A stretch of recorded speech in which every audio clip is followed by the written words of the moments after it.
I found out that my husband and sister are playing house with my newborn while I was at work.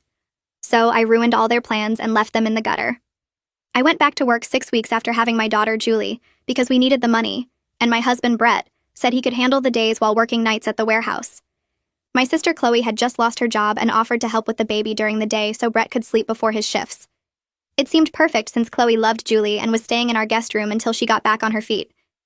I'd leave at 7 in the morning for my job at the medical center, pump during breaks, and rush home by 5:30 to take over. Brett would be getting up for his 8 a.m. MR shift, and Chloe would help with dinner and the bedtime routine. For 3 weeks, everything ran smoothly. Brett was getting enough sleep, Julie was happy, and Chloe seemed to really enjoy helping out. She'd send me pictures during the day of Julie's tummy time or her first real smile. I was grateful to have family support since my mom lived across the country, and Brett's parents weren't interested in being grandparents. Then little things started feeling off. I'd come home and Brett would be freshly showered even though he was supposed to just be waking up. Chloe would be wearing my robe, saying hers was in the wash. Julie would be in outfits I didn't recognize, and when I asked, Chloe said she bought them as surprises. Brett started criticizing how I did things with Julie, saying I was holding her wrong or feeding her too much, which was weird since he'd never cared about baby stuff before. One day I forgot my breast pump parts and had to drive home at lunch. I walked in quietly because Julie might be napping. That's when I heard them in the living room. Brett was laughing at something on TV while Chloe was folded into his side on the couch, Julie sleeping on her chest. They looked like a family. I stood there watching, and Chloe said something about how this was so much better than her old life. Brett kissed the top of her head and said they made a good team. Neither of them saw me. That night, I tested them. I mentioned how tired Brett looked for someone who'd been sleeping all day. He said taking care of a baby was exhausting. Chloe jumped in saying Brett had been so hands-on with Julie, doing all the feedings and changes. But Julie was exclusively breastfed from bottles I pumped, and I'd been marking them. Half weren't being used. They were giving her formula. When I asked about it, they said Julie seemed hungrier than what I was providing. They'd made that decision together without asking me. The next morning, I called in sick but left the house like normal. I parked down the street and waited an hour before walking back. The door was locked, which was weird because I never locked it when leaving. I used my key and found Brett making breakfast in boxers while Chloe sat at the table in my silk nightgown, the one Brett bought me for our anniversary. Julie was in her bouncer between them. They were discussing weekend plans like I didn't exist. When they saw me, Brett grabbed a shirt and Chloe pulled the nightgown closed. I asked why Chloe was wearing my clothes. She said she'd spilled coffee on her pajamas. They looked at each other, having some silent conversation. That's when Julie started crying and they both rushed to her. Brett picked her up and started bouncing her the way I do. Chloe grabbed the bottle I'd prepared and handed it to him. They worked in sync, like they'd been doing this routine for weeks. I realized they had been. Every day while I was gone, they were playing house with my baby. I went to work the next day but told my supervisor I was taking my accumulated maternity leave effective immediately, just needed to wrap up some cases. She approved it for starting the following Monday. I didn't tell Brett or Chloe. Instead, I watched them closer. Brett was leaving for work later and later, sometimes not until 9. Chloe was doing our laundry together, Brett's boxers mixed with her underwear. They'd made a shared playlist on the speaker. Saturday, I said I had to go in for an emergency shift. Instead, I went to my friend Diana's house and watched our Ring doorbell camera from my phone. At 10 a.m., Chloe and Brett came out with Julie in the stroller I bought. They walked to the farmer's market holding hands, Brett pushing the stroller while Chloe linked her arm through his. They looked like every other young couple with a baby. People stopped them to coo at Julie and they'd smile, accepting compliments like proud parents. Sunday night, I acted normal. Monday morning, I got dressed for work and left. Brett barely said goodbye, already texting Chloe to come downstairs. I drove around the corner and called them both into a conference call. I told them my maternity leave started today so they didn't need to watch Julie anymore. Dead silence. Then Brett asked what I meant. I said I'd be home with Julie for the next 8 weeks, fully paid, so Chloe could focus on job hunting and Brett could actually sleep during the days. Chloe started stuttering about still wanting to help. I said that wouldn't be necessary since I'd enrolled Julie in Mommy and Me classes every morning. Then, while Brett was sleeping, I took his phone and checked their messages. I dropped the phone when I found out their plans. I picked the phone back up with hands that wouldn't stop shaking and kept scrolling through their messages. The conversation went back weeks, maybe longer.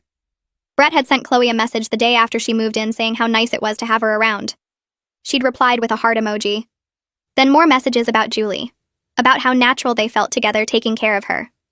Chloe wrote that she'd never felt so happy and complete. Brett said he felt the same way. My throat got tight reading how they talked about me. Brett called me cold and distant, said I cared more about work than my own family. Chloe agreed and said I'd always been selfish, even as kids. They talked about Julie like she was theirs, planning her first birthday party together, discussing what kind of mom Chloe would be. Then I found the message from 3 days ago where Brett said they needed to make a plan. Chloe asked what he meant. Brett wrote that he wanted to be with her, that they should be Julie's parents, that I was barely around anyway. Chloe sent back a long message about how Julie already saw them as her real parents, how she called out for Chloe during the night, how she smiled more with them than with me. None of that was true, but they were building a story. Brett's next message laid it all out. He'd tell me he wanted a divorce and full custody of Julie. He'd use my work schedule against me, say I chose my job over my baby. Chloe would back him up as a witness. They'd already talked to someone about it, some friend of Brett's who said judges usually sided with the parent who'd been doing the primary caregiving. My stomach felt like it was full of rocks. They were going to take my daughter. I started taking screenshots of everything, my hands moving fast even though they were shaking. Every message, every plan, every lie they'd told about me. I opened Brett's email on his phone and sent all the screenshots to my own email address. Then I forwarded them again to my personal cloud storage and my work email. I wanted copies everywhere, so he couldn't delete them or claim his phone got wiped. The emails showed as sent from his account, so he'd know exactly what I'd found, and that I had proof. I looked over at Brett still sleeping in our bed, snoring softly like he didn't have a care in the world. This man I'd been married to for 4 years, who I'd trusted with everything, who I'd made a baby with. He was planning to destroy me and steal our daughter. I wanted to scream at him or hit him with something, but instead I put his phone back on the nightstand exactly where he'd left it. I went downstairs and found them both on the couch where I'd left them. Julie was still sleeping on Chloe's chest. Brett must have come down while I was upstairs because he was sitting next to Chloe now, their bodies pressed together. They both looked up when they heard me on the stairs and their faces went guilty immediately. Chloe's hand moved to Brett's knee. I stood at the bottom of the stairs looking at them for a long moment. They looked so nervous, like kids caught doing something wrong. I kept my voice calm and quiet so I wouldn't wake Julie. I told them I found everything and asked how long this had been going on. Brett's face went red and he started to stand up, but I held up my hand to stop him. Chloe pulled Julie closer to her chest like she was protecting her from me.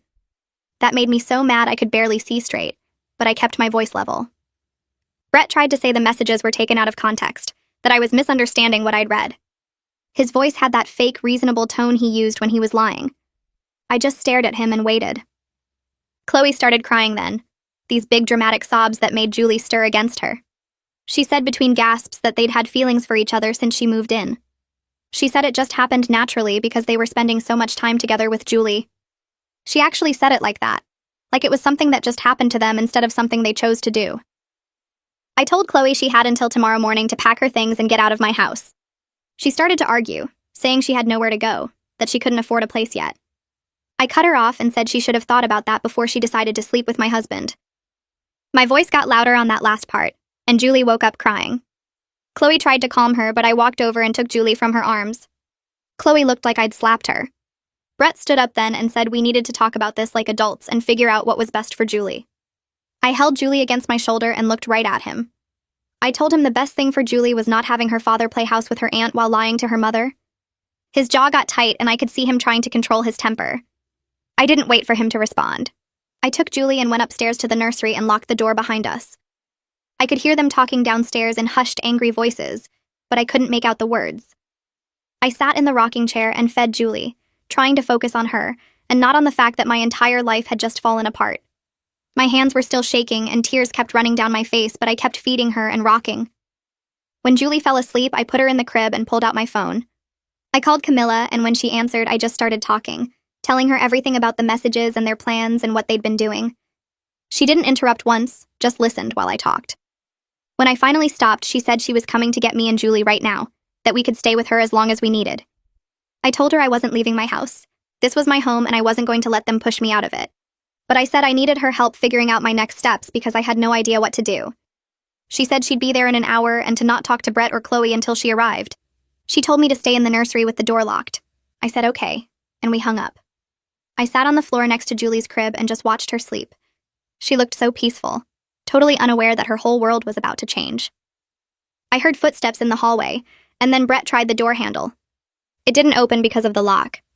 He knocked softly and said my name, but I didn't answer. He tried again a few minutes later, knocking harder this time and saying we needed to talk.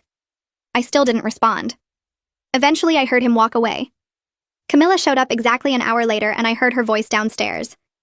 I unlocked the nursery door and found her in the hallway. She was carrying her laptop and a notebook. She gave me a long hug, and then we went back into the nursery and locked the door again. She sat on the floor with me and opened her laptop. She said she was a paralegal and she was going to help me document everything. We spent the next 2 hours going through the timeline of events, writing down every suspicious thing that had happened, every lie they'd told, every time they'd made decisions about Julie without asking me. I showed her all the screenshots and she helped me organize them by date. She made a list of what I needed to do to protect myself and Julie legally. Get a lawyer first thing in the morning. Don't leave the house. Don't let Chloe be alone with Julie. Document everything Brett says and does.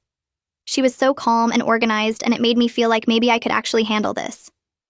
When she finally left around midnight, I tried to sleep, but I couldn't. I lay on the floor next to Julie's bassinet, watching her breathe and running through everything in my head over and over. How had I missed all the signs? How long had they been planning this? What else had they lied about? Brett tried the door 2 more times during the night, but I pretended to be asleep. I heard him walk away both times. I barely slept at all, maybe an hour total. Every time I closed my eyes, I saw those messages or pictured them together with Julie. By the time the sun came up, I felt sick and exhausted, but I also felt something else. I felt determined. They weren't going to take my daughter from me, and they weren't going to make me the bad guy in this story. I had evidence and I had a plan, and I was going to fight back with everything I had. The sun came up around 6 and I heard movement downstairs. I picked up Julie and went to check Chloe's room. The door was open and the bed was stripped. Her clothes were gone from the closet and the dresser drawers hung open and empty. She'd left some makeup containers on the bathroom counter and a few hangers on the floor, but otherwise it looked like she'd never been there. I went downstairs with Julie and found Brett sitting at the kitchen table still wearing yesterday's clothes. He looked up when I walked in and opened his mouth to say something, but I walked past him to make Julie's bottle. He watched me measure the formula and warm the water. I sat in the living room to feed her and he followed me in and sat on the other couch. He said we needed to talk about our marriage and what we were going to do. I didn't look at him. I told him there was nothing to talk about except divorce terms. His face went pale and he leaned forward with his elbows on his knees.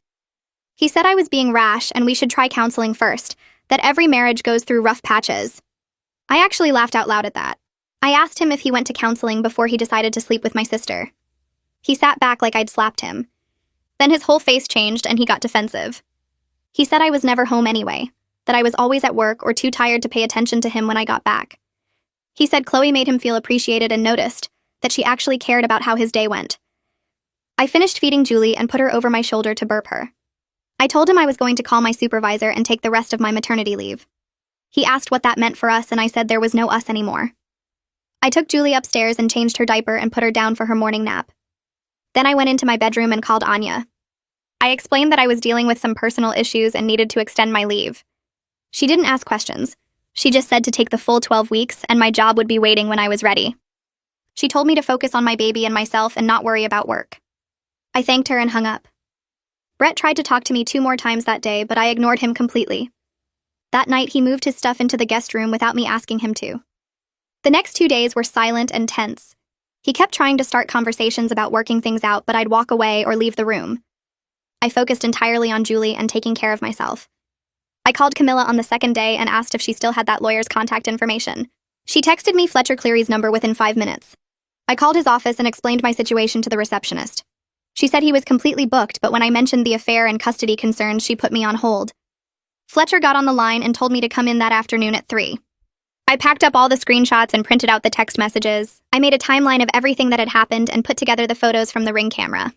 I showed up at Fletcher's office with Julie in her car seat and a folder full of evidence. He was maybe 40 with gray starting at his temples, and he shook my hand and offered me coffee. We sat in his conference room and I laid everything out. He went through each message carefully and made notes. He looked at the Ring camera photos for a long time. Then he leaned back in his chair and told me I had a strong case for full custody. He said the affair was bad enough, but their plan to alienate me from Julie and claim I was an absent mother was going to work against Brett badly. He explained that Brett's night shift schedule meant he couldn't actually be Julie's primary caregiver during the day like he was claiming. The fact that they'd been feeding her formula without my knowledge and leaving her with Chloe while he slept completely destroyed any argument that he was the primary parent. Fletcher said we should file immediately and ask for temporary full custody while the divorce was pending. I signed the retainer agreement that afternoon. Fletcher filed the divorce papers 3 days later. He had Brett served at the warehouse during his shift. Brett came home around midnight and slammed the front door so hard it shook the walls. He came upstairs and pounded on my bedroom door. I opened it with Julie in my arms, and he started yelling about how I blindsided him and didn't even try to save our marriage. I kept my voice calm and quiet because Julie was sleeping. I told him he was planning to divorce me anyway, according to his messages with Chloe. I just beat him to it. He tried to argue, but I closed the door in his face and locked it. The next week, Brett hired Lee Takahashi as his attorney. I got a letter in the mail claiming that Brett had been Julie's primary caregiver during the day while I worked, and he deserved 50-50 custody. The letter said I had abandoned my infant daughter to go back to work, and left her care entirely to Brett. It made me so angry I had to put it down and walk away. I called Fletcher and read him the letter. He told me not to worry and to send him everything I had about the formula feeding and Chloe's involvement. I forwarded him the Ring camera footage showing Brett and Chloe leaving the house with Julie while I was supposedly at work. I sent him the photos of them at the farmer's market holding hands. I documented every bottle of breast milk I'd marked that hadn't been used, and the formula containers I'd found hidden in the back of the pantry. Fletcher called me back 2 hours later and said this evidence completely destroyed their primary caregiver argument. He said the video of them presenting themselves as a couple with Julie in public while lying to me about their relationship showed terrible judgment. The fact that they'd made major decisions about Julie's feeding without consulting me as her mother demonstrated they weren't putting her best interests first. 2 days after Fletcher laid out the evidence, Brett's mom, Melanie, called me for the first time since Julie was born. Her voice came through the phone all sweet and concerned, asking how I was doing and saying she'd heard Brett and I were having some trouble. I stayed quiet and let her talk. She went on about how families need to stick together, especially when there's a baby involved, and how Julie deserves to have both her parents in the same house. I waited until she finished her whole speech before I responded. I told her she didn't give a single thought to Julie being her granddaughter until Brett needed someone to make him look good in court. She started to argue, but I cut her off and said if she actually cared about Julie, she would have shown up in the last 3 months instead of now when her son was facing consequences. She got quiet and then tried a different approach, saying Brett made a mistake but he loves Julie and I shouldn't keep them apart. I reminded her that Brett was planning to keep Julie from me permanently with Chloe, so her concern seemed pretty selective. She hung up on me after that. The next morning my phone rang again, and this time it was Chloe.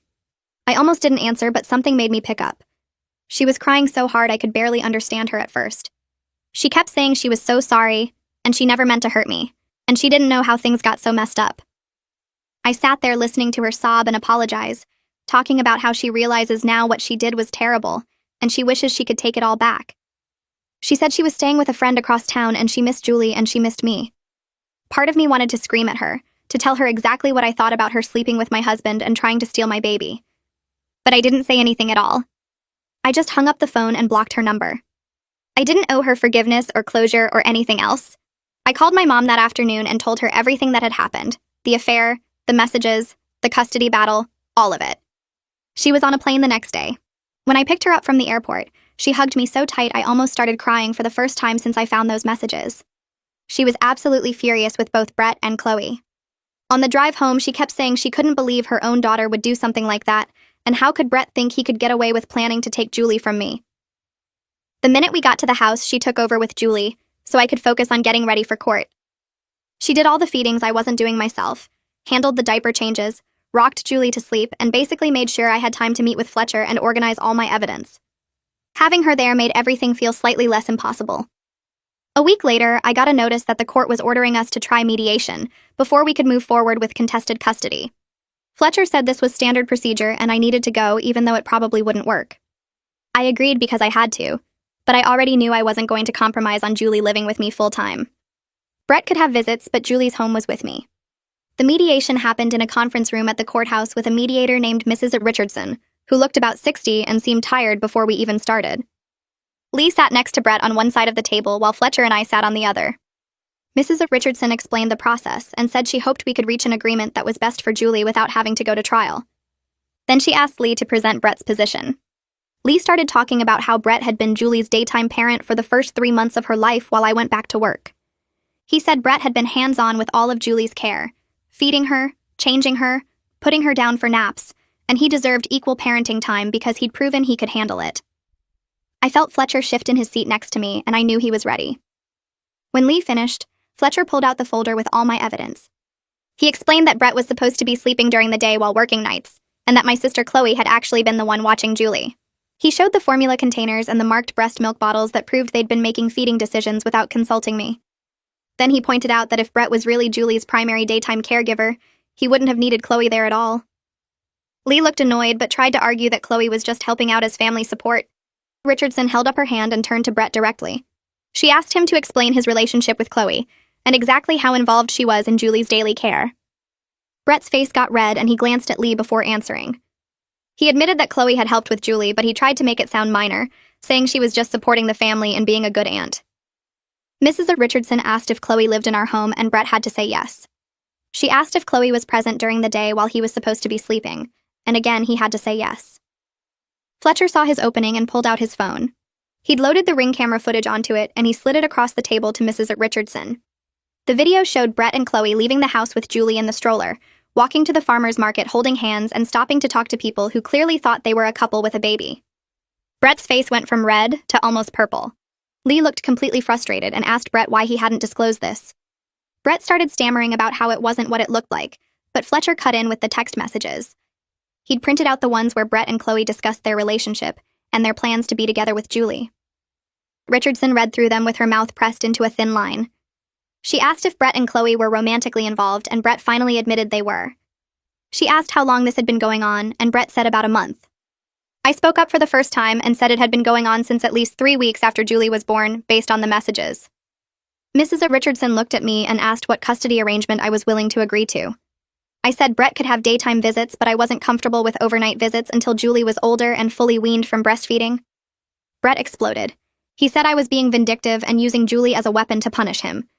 He said I was trying to keep his daughter away from him just because I was mad about Chloe. I stayed calm and said he was the one who planned to keep Julie from me permanently, so he could handle supervised visits for a few months until we had a final custody order. Mrs. Richardson tried to get us to compromise, but I wouldn't budge on the overnight visits, and Brett wouldn't accept anything less than 50-50 custody.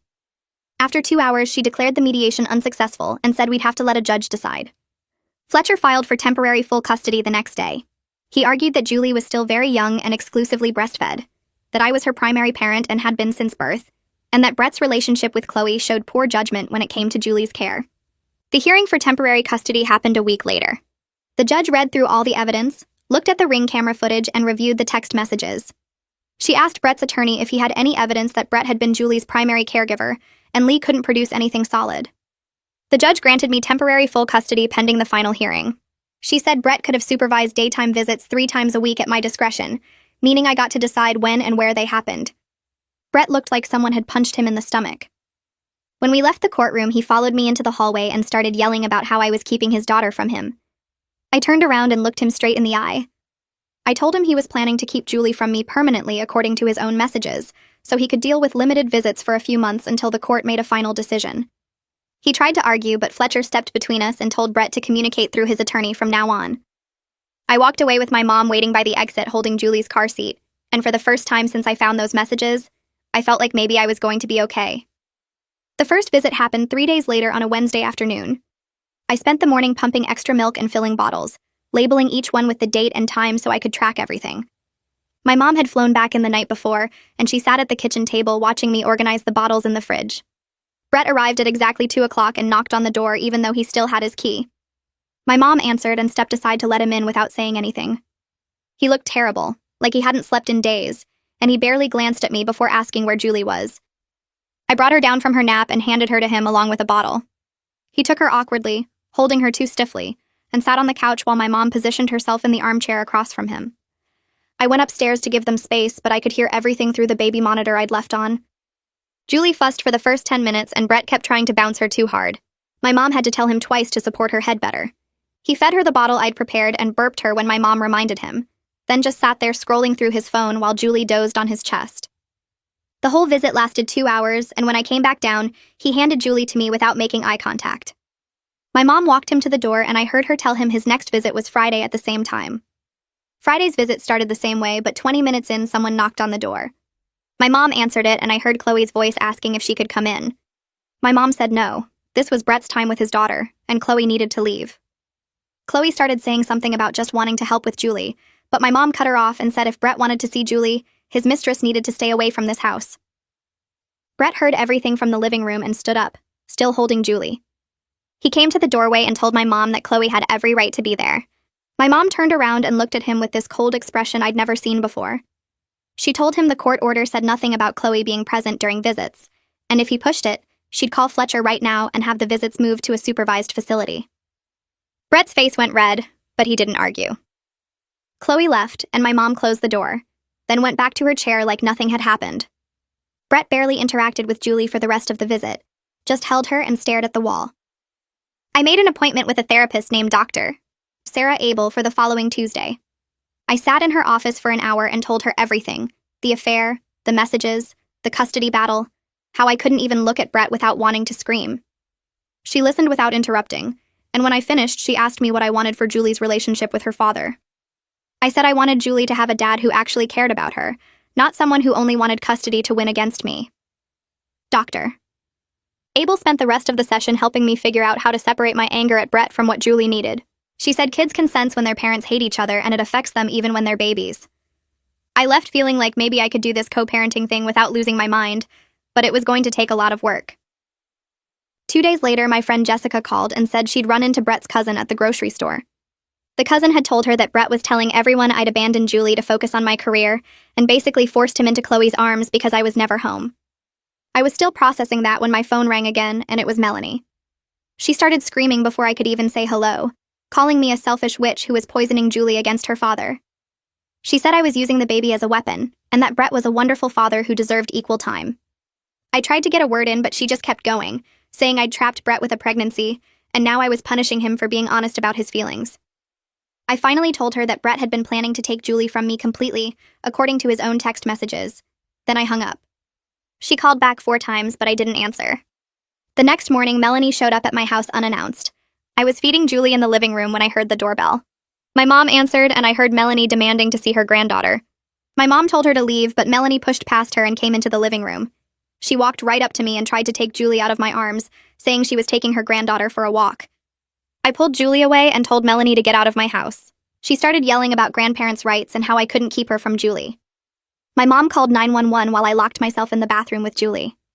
The police came and escorted Melanie off the property, and I called Fletcher as soon as they left. He filed for an emergency restraining order that afternoon. We had a hearing 2 days later, and the judge granted it immediately after hearing about Melanie trying to take Julie without permission. The order required Melanie to stay at least 500 feet away from both me and Julie. A week later, I got notice that the court had ordered a custody evaluation. The evaluator was a family therapist named Rosanna Muller, who specialized in cases involving infants. The notice said she'd be interviewing both Brett and me separately, observing us with Julie, and then making recommendations to the judge about custody arrangements. Fletcher said this was standard procedure and that I shouldn't worry because I was clearly Julie's primary parent. My evaluation was scheduled for the following Thursday at 10 a.m. at Rosanna's office. I showed up 15 minutes early with Julie in her car seat and a diaper bag packed with everything we might need. Rosanna's office was in a building downtown, and her waiting room had toys and books scattered around, even though Julie was too young for any of them. Rosanna came out exactly at 10, a woman in her 50s with gray hair pulled back in a bun and kind eyes behind wire-rimmed glasses. She shook my hand and invited me into her office, which had a comfortable couch and a play area set up in the corner. She asked me to sit down and started with basic questions about my work schedule, my parenting approach, and how I'd been managing since Julie was born. I answered everything honestly, explaining how I'd gone back to work at 6 weeks because we needed the money, and how I'd been pumping and rushing home every day to be with Julie. She asked about Brett and Chloe, and I told her about finding the messages and their plans to keep Julie from me. Rosanna took notes but didn't react, just kept asking questions in this calm, neutral voice. After about 2 hours of talking, she asked me to feed Julie and put her down for a nap so she could observe. I warmed a bottle I'd brought and fed Julie while Rosanna watched, then changed her diaper and rocked her to sleep. Rosanna made more notes and thanked me for coming in. Brett had his evaluation the following week. I didn't hear anything about it directly, but Fletcher called me afterward and said Rosanna had observed Brett during one of his visits at my house. According to Fletcher, Rosanna's notes mentioned that Brett seemed uncomfortable with basic baby care tasks and frequently checked his phone instead of engaging with Julie. She'd watched him struggle to change Julie's diaper and give her a bottle, and noted that he'd asked my mom for help multiple times during the 2-hour visit. Fletcher said this would likely work in our favor when Rosanna made her final recommendations to the judge. At the next court date, Lee stood up and argued that I was alienating Julie from her father by limiting his visitation time. He said I was being vindictive and using the baby to punish Brett for the affair. Fletcher immediately objected and presented evidence that I'd actually offered Brett additional visits on multiple occasions. He had emails where I'd suggested weekend visits or evening visits, and Brett had declined all of them because they conflicted with his warehouse schedule. Fletcher pointed out that Brett was choosing work over time with his daughter, not me limiting his access. The judge reviewed the evidence and made a note in her file but didn't make any rulings that day. I found out through mutual friends that Brett and Chloe were still together and had moved into an apartment across town. Someone had seen them at Target buying furniture, and they were wearing matching hoodies like some kind of couple's outfit. The betrayal hit me all over again, this sharp pain in my chest that made it hard to breathe for a minute. But then I looked at Julie sleeping in her bassinet next to my bed, and I felt this wave of certainty wash over me. I'd made the right decision to divorce him.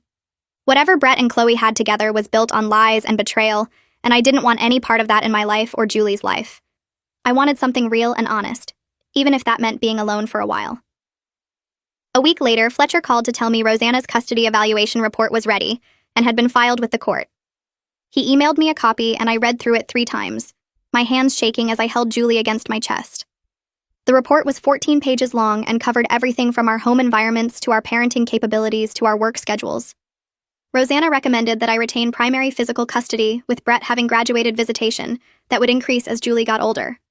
She wrote that she had concerns about Brett's relationship with Chloe and how the affair showed poor judgment that could affect his parenting decisions. She noted that I had demonstrated consistent, competent care of Julie and had a stable support system through my mom and my job. Brett's section mentioned his discomfort with basic baby care tasks and his tendency to prioritize work over additional time with Julie. The report felt like validation, like someone official had seen what I'd been seeing and agreed that Julie belonged with me. 2 days before the next court hearing, Lee filed a motion to have Rosanna's report thrown out. He claimed she was biased against Brett because she'd spent more time observing him during visits at my house where he was uncomfortable. He argued that the evaluation was flawed and shouldn't be allowed as evidence. Fletcher called me right away and told me not to worry, that judges rarely threw out custody evaluations and Lee was just trying to create doubt. At the hearing, the judge reviewed Lee's motion and asked Rosanna to testify about her evaluation process. Rosanna explained that she'd offered Brett the option to be observed in a neutral location, or his own apartment, but he'd declined both, saying my house was more convenient for his schedule. She walked through her methodology and her credentials, and the judge denied Lee's motion within 10 minutes. The report stood and would be part of the evidence for the final custody hearing. I watched Brett's face turn red as the judge spoke, and Lee put a hand on his arm to keep him from saying something. 2 weeks before the final hearing was scheduled, Fletcher forwarded me an email from Lee with a settlement offer. Brett was willing to agree that I keep primary physical custody if he got standard visitation every other weekend, and 1 evening per week once Julie was weaned. It was basically exactly what I'd wanted from the very beginning, before all the legal fighting and the custody evaluation, and the thousands of dollars in attorney fees. Fletcher called me that afternoon and walked me through the pros and cons. He said we could go to trial and potentially get even more favorable terms, but trials were unpredictable and judges sometimes made surprising decisions. The settlement gave me certainty, and avoided putting Julie through a contested custody battle where Brett might say terrible things about me on the stand. I told Fletcher I wanted to accept it. The relief I felt was physical, like I could finally breathe properly after months of holding my breath. We finalized everything in the judge's chambers on a Tuesday morning.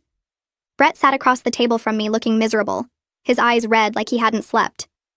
We went through each section of the agreement with our attorneys and the judge, signing our initials on every page. The judge made it very clear that if Brett violated the custody order, he would face serious consequences, including potential loss of visitation rights. Brett nodded and signed the final page, and then it was done. My marriage was over and Julie's custody was decided, and I had my life back. My mom stayed for another month after the divorce was finalized. She was incredible with Julie, taking over the night feedings so I could sleep and cooking meals I could freeze for later, and just being there when I needed to cry or vent or laugh about something ridiculous. She helped me set up routines that worked for both of us without relying on anyone else. We created a schedule for Julie's naps and meals and playtime that I could manage on my own. She showed me how to prep bottles for the week and organize Julie's clothes by size and keep the house from becoming a disaster zone. When she finally flew home, I felt ready instead of scared. The weeks after my mom left were strange but good. I started sleeping better because Julie was sleeping better and I wasn't constantly stressed about court dates or Brett's next legal move. The betrayal still hurt when I let myself think about it, but I was thinking about it less and less. Julie was thriving, hitting all her milestones and smiling more and becoming this little person with her own personality. I had a clear path forward that didn't involve Brett's lies or Chloe's presence poisoning my home. I could make decisions about Julie without checking with anyone or worrying about being undermined. The house felt like mine again instead of a place I was trapped sharing with people who'd betrayed me. Brett's first official visitation weekend came on a Saturday morning. He showed up at exactly 9 o'clock like the custody agreement specified, which surprised me. My mom had flown back out for the weekend to supervise the handoff and make sure I was okay. I handed Julie over with her diaper bag and bottles and written instructions, even though Brett should have known her routine by now. Julie seemed fine with him, reaching for his face and babbling like she always did. He took her carefully and thanked me in this formal voice and left. I watched him buckle her into the car seat I'd bought specifically for his car and drive away. My mom made me tea and we sat on the couch and I cried a little bit. Not because I was sad, but because it felt like this huge chapter was really ending. When Brett brought Julie back Sunday evening, she was happy and clean and fed. He'd followed all my instructions and even sent me pictures during the weekend so I could see she was okay. It gave me hope that maybe we could make this co-parenting thing work eventually, that we could both put Julie first, even if we couldn't stand each other. That week, I blocked Chloe on my phone, on social media, on email, everywhere. I told my mom I didn't want to hear any updates about her, not where she was living or who she was dating or whether she felt bad about what she'd done. My mom respected that completely and stopped mentioning Chloe at all. It helped more than I expected, not having her name come up in conversation or seeing her face pop up online. I could start to heal from that particular betrayal without constant reminders. Work welcomed me back with so much understanding it made me emotional. Anya had held my position and actually gave me a slight schedule adjustment so I could drop Julie at daycare and still make it to work on time. She let me shift my hours to accommodate Brett's visitation schedule and pumping breaks. My coworkers had bought gifts for Julie and asked to see pictures and genuinely seemed happy I was back.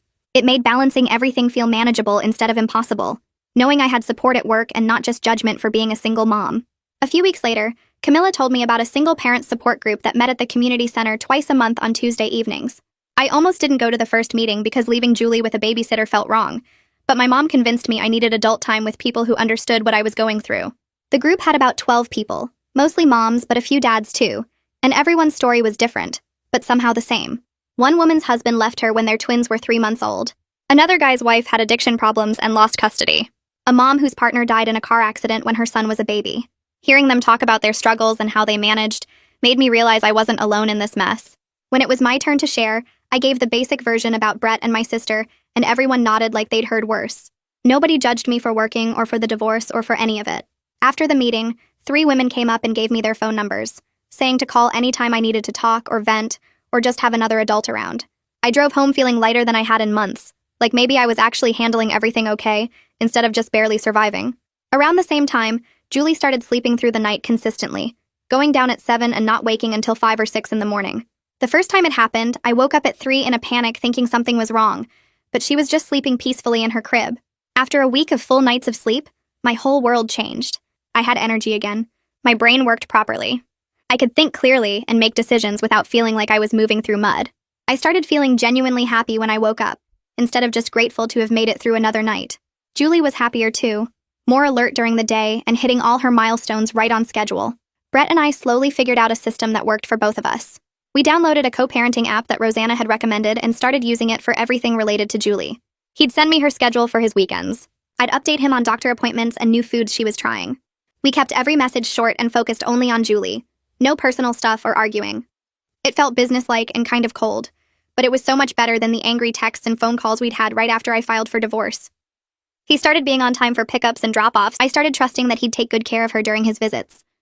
We weren't friends, and probably never would be, but we were becoming decent co-parents, which was all Julie needed from us. 6 months after filing for divorce, I looked around at the life I'd built and barely recognized it from where I'd been. Julie and I had routines that worked. The house felt peaceful instead of tense. I had friends from the support group who checked in on me regularly. Work was going well, and Anya had hinted at a possible promotion in the next quarter.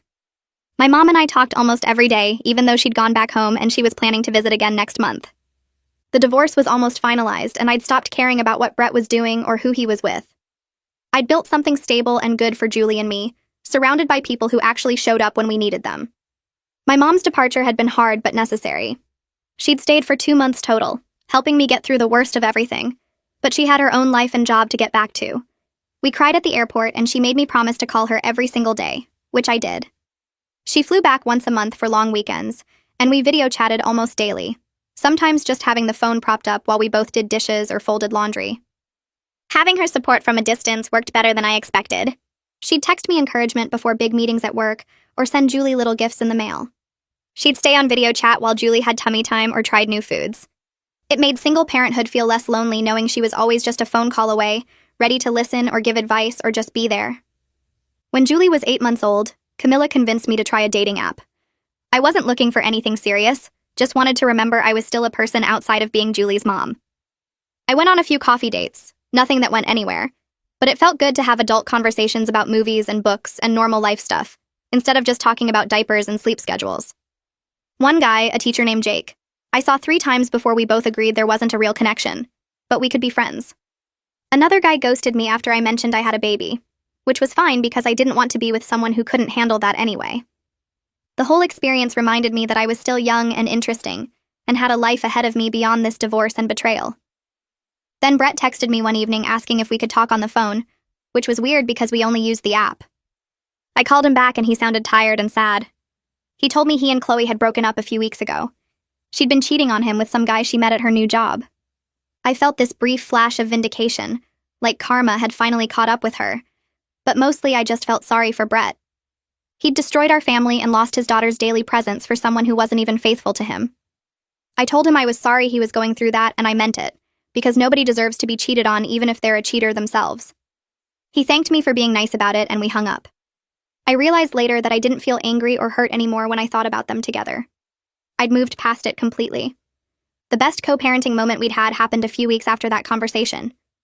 Julie had been pulling herself up on furniture for days, and during one of Brett's Saturday visits, she took her first real steps from the couch to the coffee table. Brett called me immediately, his voice excited and proud, describing exactly what happened and how Julie had clapped for herself afterward. I could hear Julie babbling in the background, and I felt this unexpected warmth toward Brett, not romantic or forgiving of what he'd done, but grateful that he loved Julie enough to share that moment with me right away instead of keeping it to himself. We talked for 10 minutes about her development and what the pediatrician had said at her last checkup, and it felt almost normal, like maybe we really could be good parents separately, even if we'd completely failed as partners. I refinanced the house in just my name using money my mom lent me to buy out Brett's half. The paperwork took forever and the bank required 1 million documents, but finally I sat at the closing table and signed everything myself. Brett had already signed his portion, giving up his claim to the property. Walking out of that office with the house completely mine felt like closing the heaviest chapter of my life. No more shared mortgage, no more his name on anything, just me and Julie in our home that nobody could take from us. I drove home and walked through every room, seeing it differently now that it was truly mine. I started planning small changes, new paint in the living room, different furniture arrangement, making it feel like our space instead of the place where my marriage died. A year after I'd dropped Brett's phone and discovered their plans, I sat on my back porch after putting Julie to bed and realized I was genuinely happy. Not just okay or managing or surviving, but actually happy. Julie was thriving, hitting all her milestones and developing this funny little personality that made me laugh every day. Anya had promoted me to senior care coordinator with a significant raise, which meant I could afford the house payment comfortably and start saving for Julie's future. I had real friends from the support group who I saw regularly for coffee or play dates. My mom visited monthly and we talked constantly. Brett and I had figured out how to co-parent without drama. I'd even been on a few decent dates and was open to the possibility of eventually meeting someone, though I wasn't in any rush. The betrayal still existed in my past, but it didn't define my present anymore. I'd built something better than what I'd lost, something honest and stable and full of people who'd proven they deserved to be in our lives. A few months later, Brett showed up for his regular weekend pickup with a woman I'd never met standing next to him on my porch. She looked young, maybe mid-20s, with her hand resting on Brett's arm while Julie played with blocks on the living room floor behind me. Brett introduced her as his girlfriend and asked if she could come inside to meet Julie before they left for the weekend. I stepped aside and watched this woman kneel down next to my daughter, complimenting her blocks and asking what she was building. Julie showed her the tower she'd made, and the woman smiled genuinely, not trying too hard or acting fake. Brett stood there looking nervous, like he expected me to make a scene or tell them to leave. Instead, I just felt this odd curiosity about who she was and whether she knew the full story of how Brett's last relationship had imploded. I helped Julie pack her overnight bag and handed it to Brett at the door. The girlfriend thanked me for letting her meet Julie, and I realized I meant it when I said it was nice to meet her too. After they drove away, I went back inside and made myself coffee, surprised that I felt completely fine about the whole thing. No jealousy, no anger, just a mild interest in Brett's life that didn't touch me emotionally at all. That summer, I took Julie to the beach for a week with my mom and Camilla. We rented a small cottage right on the water and spent every morning letting Julie toddle around in the sand while waves rolled up to her feet. She'd squeal and run away from the water, then turn around and chase it back down the beach. My mom helped her build sandcastles with a plastic bucket and shovel, while Camilla and I sat on towels watching them work. Julie would fill the bucket with wet sand, dump it over, then smash the castle flat with both hands before starting over. We collected shells in a mesh bag, and Julie held each one up to show us before dropping it in. At lunch, we'd rinse her off under the outdoor shower, and she'd fight us the whole time, wanting to stay sandy and sticky with salt water. In the afternoon, she'd nap while we sat on the porch drinking iced tea and talking about everything except Brett and the divorce. Watching Julie splash in the shallow water with my mom holding her hands, I realized how much better our life had become since I'd left.